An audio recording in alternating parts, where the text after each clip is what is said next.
할렐루야. 특별 새벽 집회를 해보게 되면 둘째 날, 셋째 날이 제일 힘들어요. 언제가 힘들다고요? 둘째 날, 셋째 날이 제일 힘들어요. 요 고비를 잘 통과해야 돼요. 요 고비만 통과하면 그 다음부터는 수월합니다. 사람은 한번 지나가는 길은 잘 지나갈 수 있는데 처음 지나갈 때는 정신 차려서 신경을 써가지고 하니까 되지만 둘째 날은 약간 몸이 안 되거든요. 이게요. 말을 안 듣기 때문에 이게 참 힘들었습니다. 그러나 오늘 둘째 날 나왔다면 어제 나온 것에 3배는 더 힘들었는데 나왔으니까 잘했어요. 옆 사람 인사합니다. 아주 잘 나오셨습니다. 시작. 아주 잘 나오셨습니다. 감사합니다. 오늘 또 하나님께서 예비하신 복을 여러분에게서 온전히 취해가는 복된 성도가 되기를 축원합니다.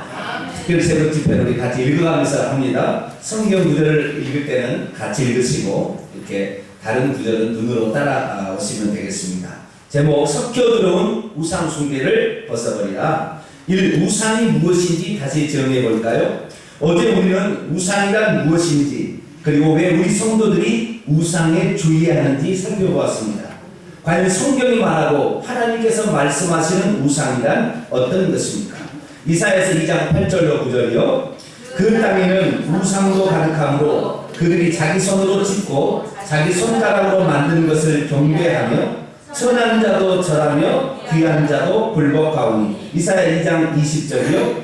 사람이 자기를 위하여 경배하려고 만들었던 은우상과 금우상을. 아멘. 그렇습니다. 우상이란 사람이 복을 받기 위해 자기가 숭배하려고 만든 유형무형의 형상들을 가리킵니다. 다시 말해 우상이란 하나님이 아닌데도 사람들이 섬기기 위해 만든 형상들인 것입니다.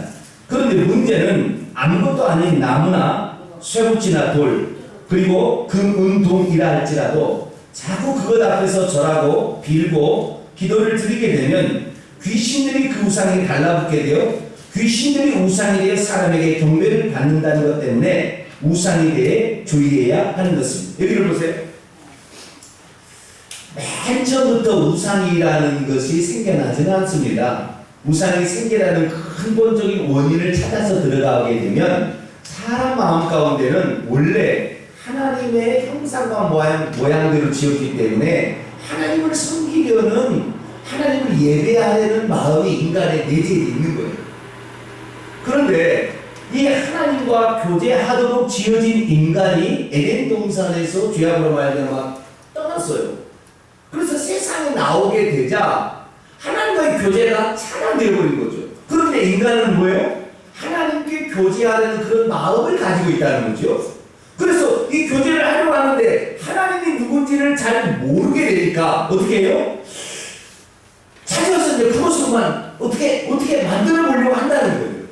그래서 이것저것 만들게 된 것이 이제 우상이 되는 것이고, 그런데 우상 자체는 자기가 손으로 만들었다가 갖다 놔서 잘 안 만들어도 어떻게 해요? 불쏘시개로 쓰고, 잘 만들어지면 우상으로 쓰고 하는 거잖아요.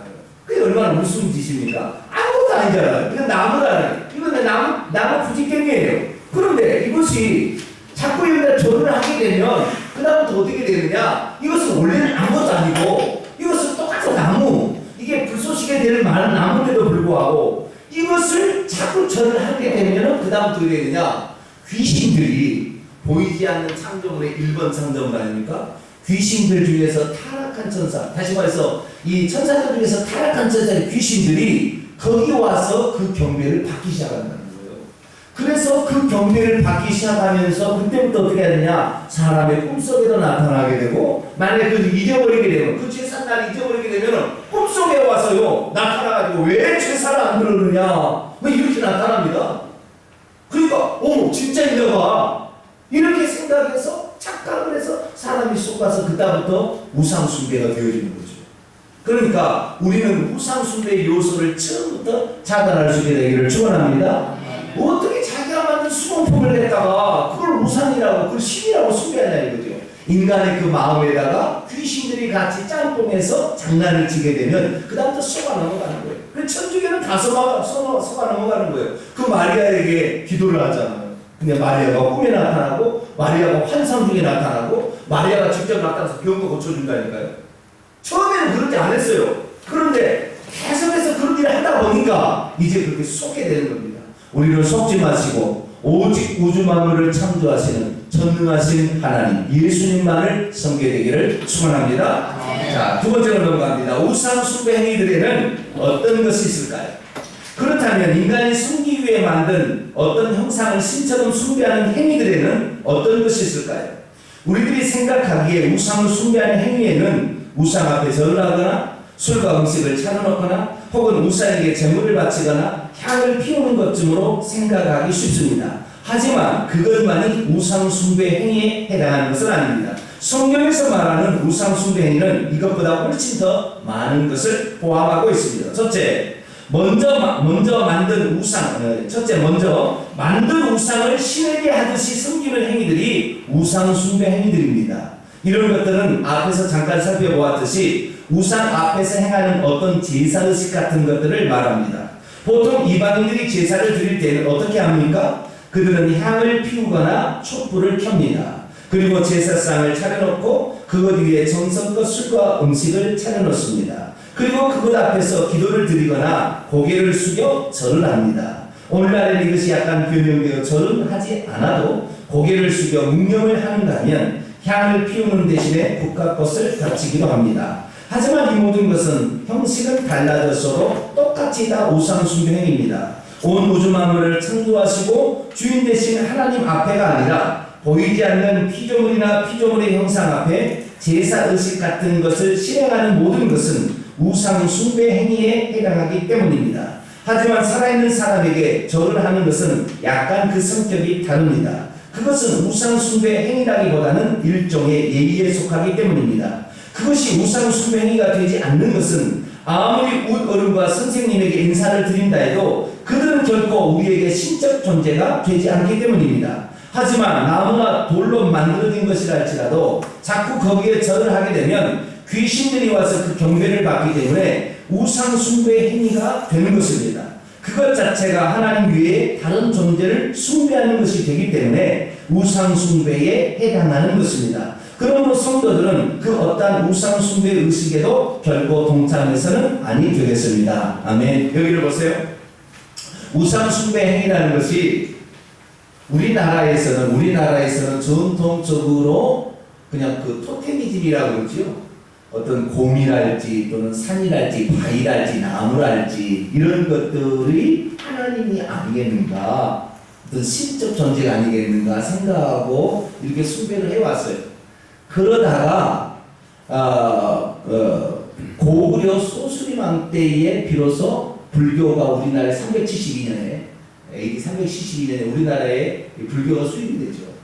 불교가 수입이 되면서 진짜 그러니까 어떤 신적 존재가 이것이다 라는 식으로 흙으로 입힌 어떤 이런 존재가 그때부터 드러나기 시작한 거예요. 그전에는 그냥 자연 만물에다가 어떻게 뭐 이렇게 좀 신적 예식을 치러왔다면 이 불교가 우리나라에 전래되면서 그때부터는 우상이라는 게 무엇인가 눈에 보이는 형태로 딱 드러났어요.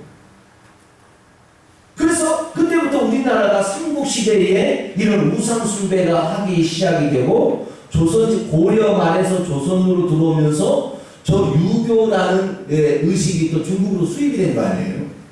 그 유교가 수입이 되면서 이제는 뭐냐, 보이진 않지만 우리 조상이 죽으면 신이 되어서 우리에게 복을 준다 이렇게 바꿔버린 거예요.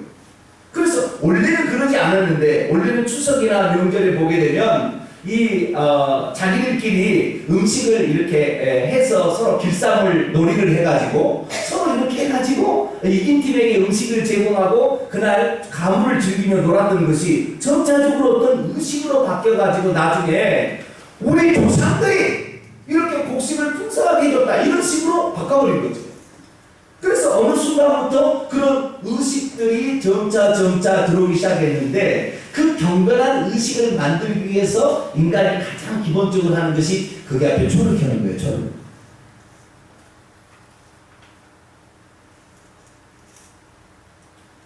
그런데 그런 의식들이 제사에만 있는 것이 아니라 결혼식에도 있어요. 결혼식에도 신랑 신부 결혼식을 할 때 맨 처음에 신랑 신부의 어머니들이 자 한복을 입고 자 와서 여기다 촛불을 켜잖아요. 왜 촛불을 켤까요? 우리는 모르니까 옛날부터 그렇게 해왔대요. 옛날부터 그래서 그 앞에 사람한테 왜 촛불을 켜니까 물어보면은 다들 이렇게 해요. 그러니까 그렇게 하는 거 아니야. 그런데 왜 그렇게 하는 이유가 있을 거 아니에요. 그죠? 자, 우리가 예배를 드릴 때 찬송을 드리고 기도를 드리고 또 뭘 드리죠? 예물도 드리잖아요. 그렇듯이 이런 것이 뭐가 있었는데 이런 것들은 그러면 어디서 이게 나왔을까요? 이런 것들이 다 구약시대에 따라보면 제사의 의식 속에 있었던 거예요. 아시겠죠? 제사 때 제물을 드리고 그 앞에 하나님께 기도를 드리고 그 앞에 하나님께 찬양을 했던 것들을 그대로 제사 의식 속에 예배를 하는 것으로 포함이 되어서 하지 않습니까? 이게 어떤 그런식의 원리가 있는 거예요. 그런데 결혼식 할 때 반드시 뭐래요? 촛불을 켜잖아요. 촛불을. 왜 촛불을 켜느냐? 아무도 몰라.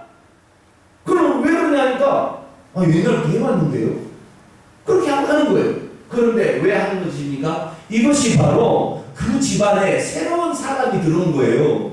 그래서 귀신들에게 새로운 사람이 들어왔다는 것을 귀신들이 오셔서 이 새로운 예식에 오셔서 축복해 주세요 라는 의미로 그 조상들을 불러내는 행위로서 촛불을 켜는 거예요. 그러니 여러분이 만약에 자녀들이 결혼식을 한다 그러면은 촛불을 켜게 해요 말해요? 촛불보다 더 밝은 조명이 있는데 컴컴해서 불이 안 들어오고 전기가 안 들어온다면 혹시 촛불을 피울 수 있겠지만 일부러 촛불을 피울 필요는 없는 거예요. 왜? 이런 의식들이 다 그래서요 이 당시에 기독교 의식 속에 촛불을 켜는 의식은 전혀 없었습니다. 아예 존재하지 않는 거예요. 촛불을 켠다는 건 존재하지 않았어요. 그런데 기독교의 로마 카톨릭이 되면서 이 태양신을 숭배하는 이 바빌론 종교 의식에는 반드시 무엇다는 촛불부터 켜는 거예요. 그 의식이 그대로 교회에 들어온 거예요. 그래서 나중에는 이것이 이 결혼식에도 그 다음에 무슨 잔치에도 다 이렇게 촛불을 켜는 의식으로 이렇게 바뀌는 거예요. 그런데 우리는 그것이 뭔지 몰라요. 그러나 근원적인 원리를 찾아가 보면 다 뭐예요? 다 우상숭배, 귀신들을 맞이하기 위한 의식 속에 있었다는 거예요. 성경에 단 한 번 읽어도 촛불 켰다는 제목이 나와요? 안 나와요? 안 나와요. 그런데 어디 나오니까 우상을 숭배할 때 그게 나오는 거예요. 그래서 우리는 어떻게 해야 되느냐? 우리는 우상 숭배 행위, 이런 행위들의 하나하나씩을 빼야 되는 거예요. 저는 결혼식 하는데, 저희 집사람하고 결혼식 하는데, 결혼식 끝나고 페이백이라는 걸 합니다. 페이백. 상차에 내가 살펴봤어요. 그랬더니 페이백을 뭐 하나 봤더니 그 집에 무슨 부근신이 해가지고 그 앞에다가 이렇게 딱 갖다 놓고 그리고 양쪽 어른들 와서 이제 인사를 받고 그래가지고 대추를 던지는 밤을 던지나요? 네? 대추를 던지는 거예요? 정확히 내가 잘 뭘 던지더라고. 꼭 던지면 내 치마로 싹 받아야 돼. 그러면은 거기다 받으면은 그것이 뭐가 되는 거예요? 대추를 받으면 아들이 되고 밤을 받으면 아들이 되고 대추를 받으면 딸이 되나요? 몰라. 그런데 왜 이거 하냐고 하니까 이거 아들 잘나라고 아들 이렇게 후손이 번성하라고 이렇게 합니다. 그렇게 할 뿐이 자기들도 잘 몰라. 그 폐교를 의시하는 그 보조 사람들이 그게 몰라요. 그러나 그렇게 하는 것이 애들 전자치 가보세요. 애한테 책상에다가 무슨 여기다 놔두고 실도 놔두고 볼펜도 놔두고 컴퓨터 마우스도 갖다 놓고 그렇죠? 또 뭐도 갖다 놓죠? 돈도 갖다 놓아요. 요즘에는 돈 잘 벌으라고. 그런데 얘가 컴퓨터 마우스 주면 이러면 요즘에 이제 아주 컴퓨터 쪽에 좀 이 IT 지식 산업에 뛰어난 학자가 되겠어. 뛰어난 사람이 될 것 같아. 이게 뭐예요? 다 점치는 의식을 그대로 거기 안에 들어오는 거예요. 점을 치고 있는 거예요. 지금 점을 치고 있는 거예요. 거기에서 진짜 그 아이가 받은 대로만 될 수 있다고 한다면 얼마나 좋겠어요. 아무 소용없는 짓이에요. 그런데 그런 것들을요 돈을 주고 일부러 그런 의식을 행하게 만들잖아요. 그러면은 이벤트 행사 하는 사람이 와가지고 뭐라고 막 박수 치라고 그러고 막 나는 역겨워서 나는 못 듣습니다. 그래서 제가 결혼식 할 때 패배 없었어요. 왜? 그 귀신들에게 절을 하고 그 다음에 귀신을 숭배하고 귀신이 그 사람의 자녀에게 복을 준다는 이 의식을 왜 안 할 거예요? 왜 안 하는 말이에요?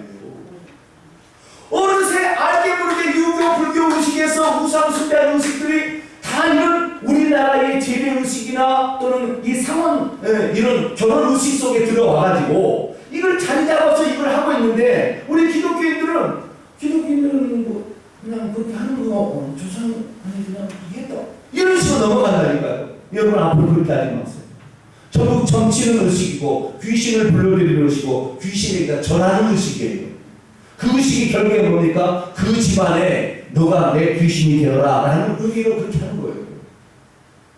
마찬가지입니다. 우리도 예배 시간이나 또는 우상을 숭배할 때 이런 의식들을 잘못해서 행하게 된다고 한다고 우리도 속는 거예요. 그래서 우리는 분별하고 결코 제사의식 같은 이런 그 세상으로부터 오는 우상 숭배의 일을 그치게 되기를 축원합니다. 하나님께만 할 수 있는 걸 그대로 해야 됩니다. 아시겠죠? 그렇게 할 수 있게 되기를 축원합니다. 자, 두 번째입니다. 우상 숭배의 일은 첫째, 제사의식 같은 어떤 이런 이방신을 숭배하는 의식에서 들어온 것들을 빼내야 된다는 거 아시겠죠? 이런 거 하지 말라고 그랬어요. 내 자식 돌잔치하면 절대 하지 말라고 그래요. 이건 빼라고 그랬어요. 아시겠죠? 내가 하는 것인데 그걸 따라할 필요가 뭐가 있냐 이 말이에요. 그런 정치 의식을 왜 하냐 이 말이죠. 절대 하지 말기를 축원합니다. 둘째, 제사에 바쳐진 음식 곧 우상에게 바쳐진 재물을 먹는 것조차도 우상 숭배에 해당합니다.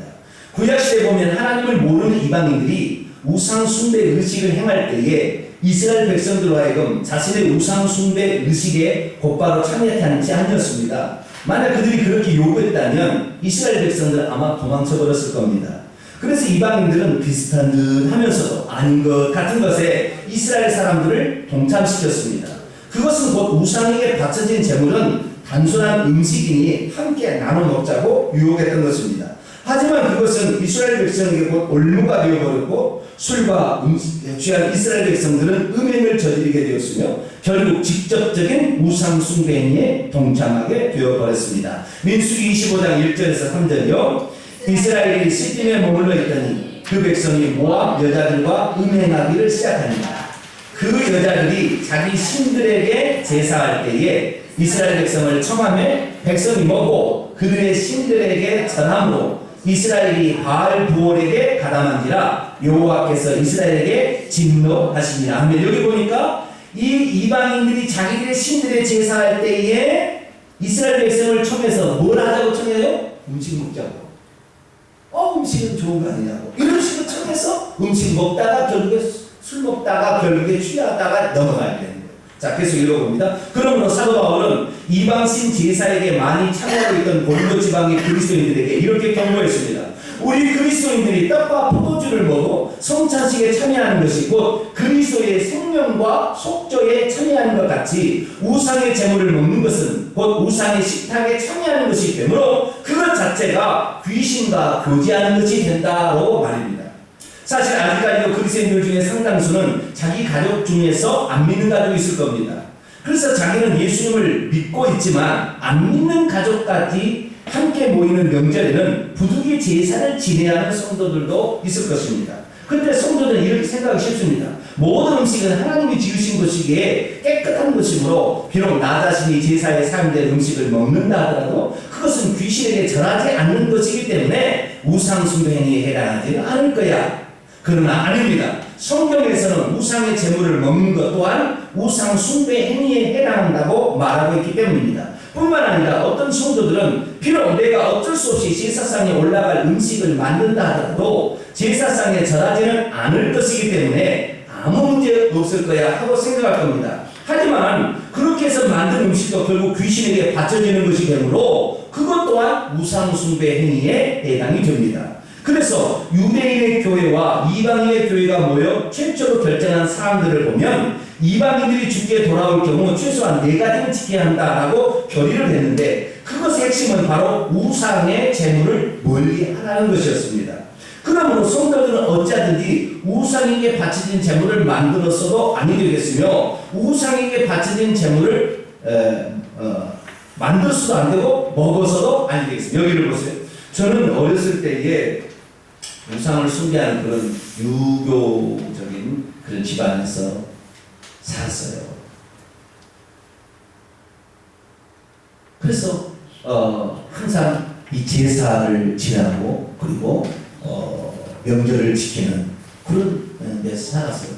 그런데 저희 할아버지는 둘째 할아버지가 되는데 원래 첫째 할아버지 집안은 장손이라 해가지고 그쪽에는 사투리로 세향제를 지낸다. 네? 시제를 지낸다. 그런데 세향제를 지낸다고 해요. 그 사투리로 그런 말을 해요. 그건 뭐냐면 조상들이 몇 대까지는 제사를 지내다가 그 후때부터는 낱낱이 안 지내고 몰아갖고 지내는 거예요. 네? 몰아가지고 그날 한 번에 싹 제사를 지내고 자기 아버지나 할아버지 그 다음에 부위 때까지는 따로따로 제사를 지냅니다. 그러나 그 다음부터는 몰아가지고 제사를 지내요. 왜 그런 줄 아세요? 성경에 뭐라고 그랬어요? 우상을 숭배하게 되면 몇 대까지 그 죄를 묻는다 했어요? 3, 4대까지 묻는다 했죠.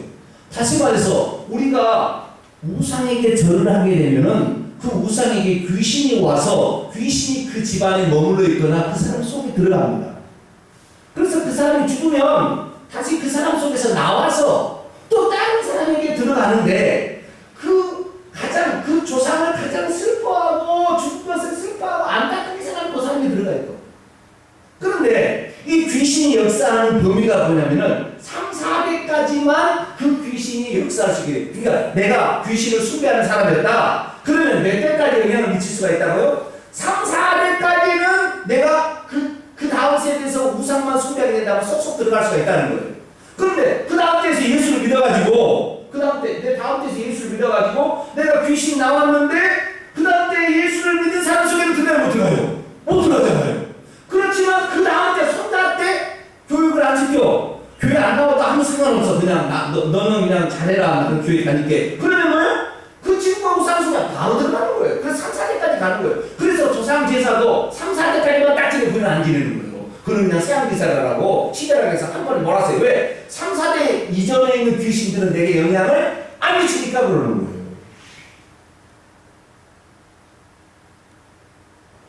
그런데 우리는 이 사실을 잘 모르고 나만 예수 믿고 내 자식은 교회 안 다녀도 네 인생은 네 것이니까 네 마음대로 해라.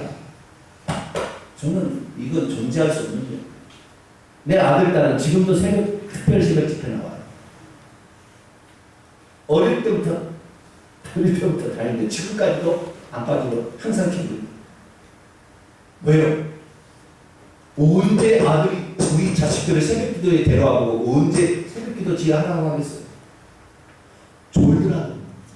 졸더라도 나와. 왜? 어른들이 그 하는 기도 이 예배를 드린 것만 보는 것 자체로 우리를 위해서 기도해야 되고 우리들도 나중에 커서 그렇게 해야 되겠구나라는 것을 배우는 거 아니에요. 그런데 우리는 이 귀신들이 역사하는 것이 3, 4대까지 간다는 것을 우리 조상들은 알잖아요. 성경을 몰라도 아는 거예요. 그래서 3, 4대까지만 딱 제사를 지내. 그 다음부터는 몰아서 그냥 대강 지내도 상관없어요. 왜? 귀신 역사 안 하니까.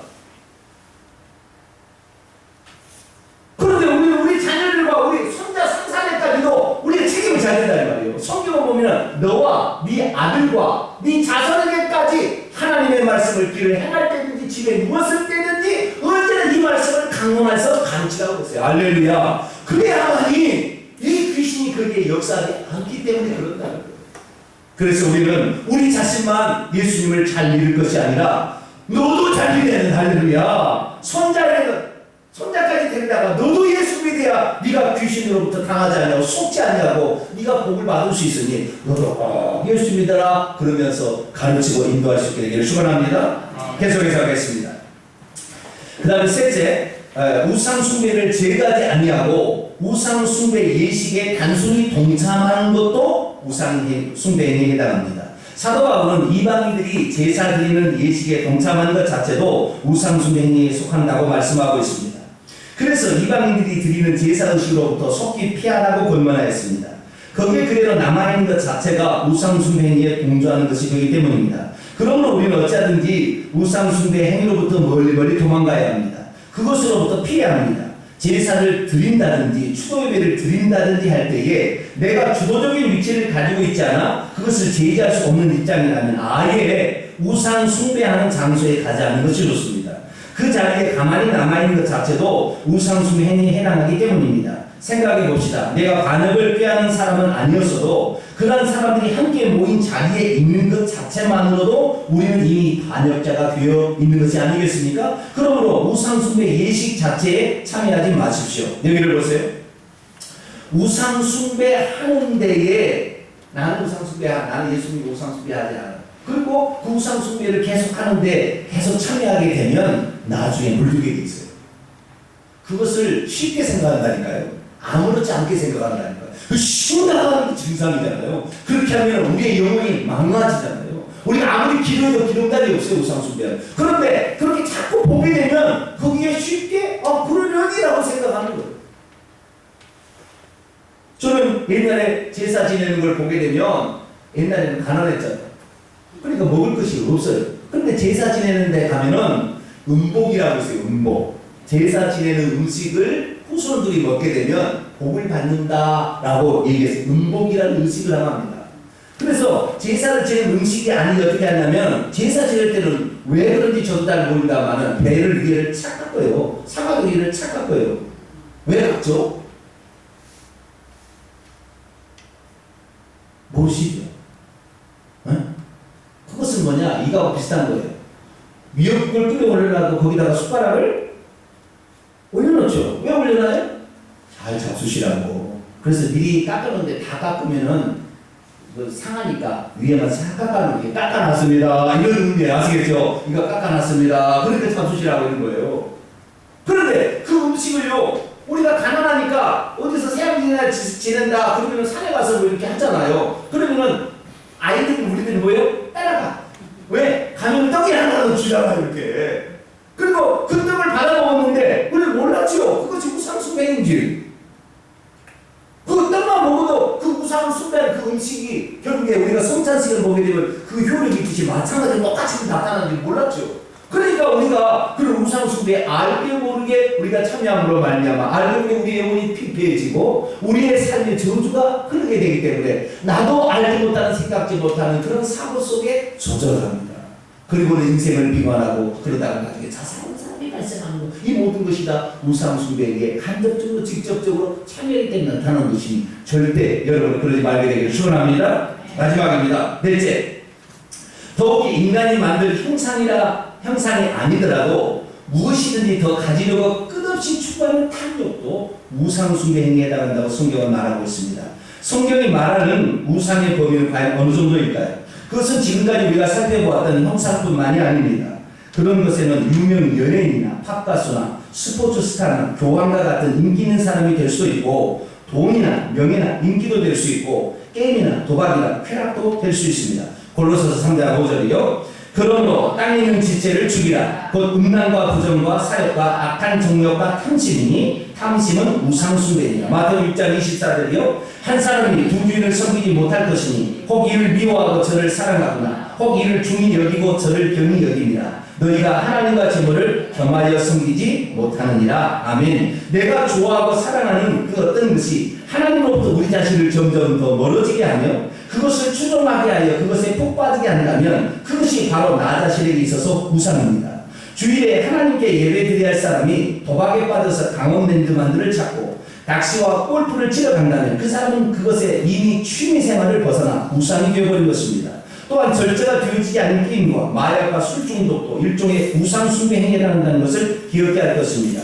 이런 것들이 꼭 우리에게 있습니까? 회개하십시오. 성령의 도우심을 구하십시오. 그리고 그것을 잘라버리십시오. 그래야 영원히 삽니다. 그래야 우상숭배 행위에서 벗어날 수 있습니다.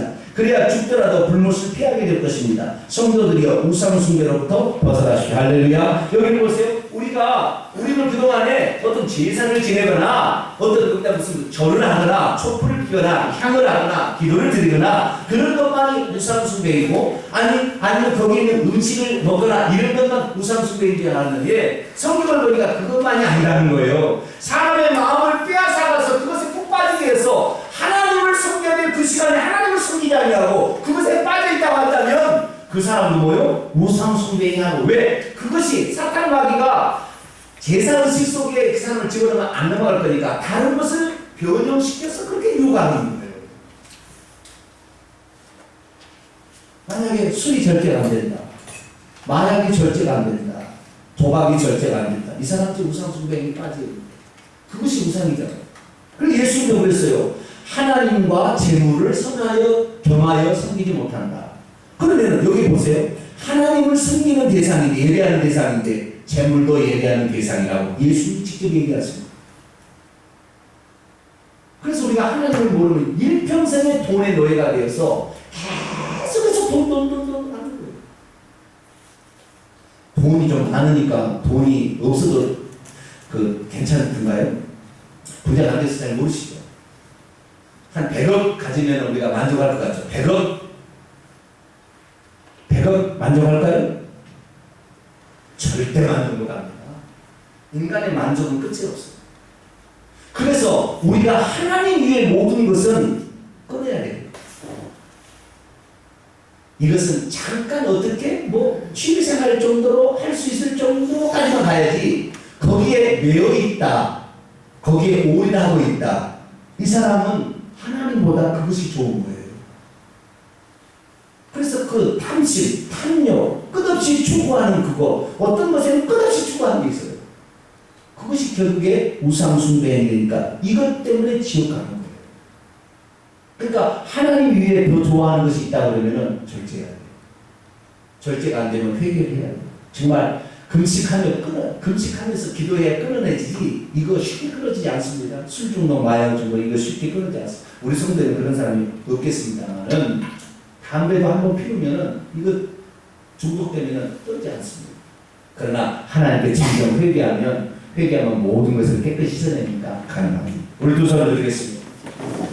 그동안에 우리가 결혼식장에까지 침투에 들어오는 우상숭배의 의식 속에 나도 모르고 속고 살았는데 하나님 하나씩 이거 왜 성경적이 아닌 모든 것은 다 귀신으로 온 거예요. 그런 이 모든 것을 다 제거하고 그리고 하나님 외에 다른 것을 내가 추구하려고 따라가려고 하는 이런 모든 것들, 집중해 있는 모든 것들, 요즘에 스마트폰도 중독이 됐어요. 그러나 이 모든 것에서 나는 절제하고 오직 하나님만을 찬양하고 하나님 말씀이 있는 것에 더 집중하고 하나님께 얘기하는 것에 집중해서 내 영혼이 절대 우상을 숭배하지 않냐고 내 자녀들도 우상 숭배하지 않고 하나님만을 섬기면서 복받은 인생이 되게 하려 합니다. 나를 붙들어 주시고 나를 사용하여 주옵소서. 주여 부르고 한 3분 동안 통성을 기도합니다. 주여